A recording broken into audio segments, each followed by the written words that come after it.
the bottom line is people today are allergic to opinions that they don't agree with. And it's this us versus them mentality that Jonathan Haidt spoke about in his book, where there's such polarization in the left and the right that it's all about winning over the other side. That's winning at all costs, proving the other person wrong, calling them out. And I want to reiterate, there are people who are actually part of the problem. And if someone is clearly being a sexist or racist or bigot, call them out on it, educate them, try to get that nonsense to stop. But I think you need to question the intention of someone with regards to PC culture. I had a friend who was visibly shaken after I laughed at a meme on Halloween. It was a pilot that was dressing up as a blind man. It was a meme of a pilot that was about to walk onto the cockpit, and he was pretending to be blind. He had his walking stick. And my friend was visibly shaken because she felt that it was offensive, deeply offensive to blind people. Now, my friend was not blind.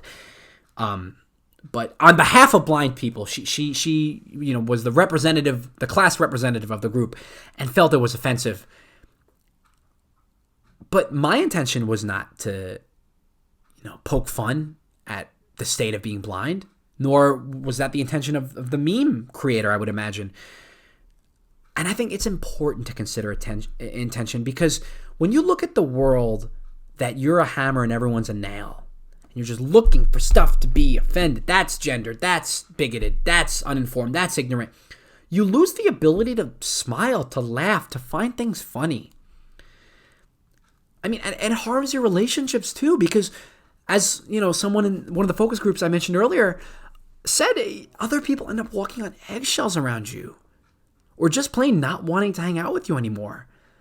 I mean, I'm sure you guys have people like this, friends or, colleagues, coworkers, that you really have to be careful what you say, because just the smallest thing what's that supposed to mean?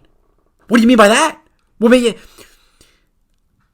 And I want to reiterate, most people are not like this. As I said, in a class of 100 people, it's really just one person that, brings about that most sensitive standard.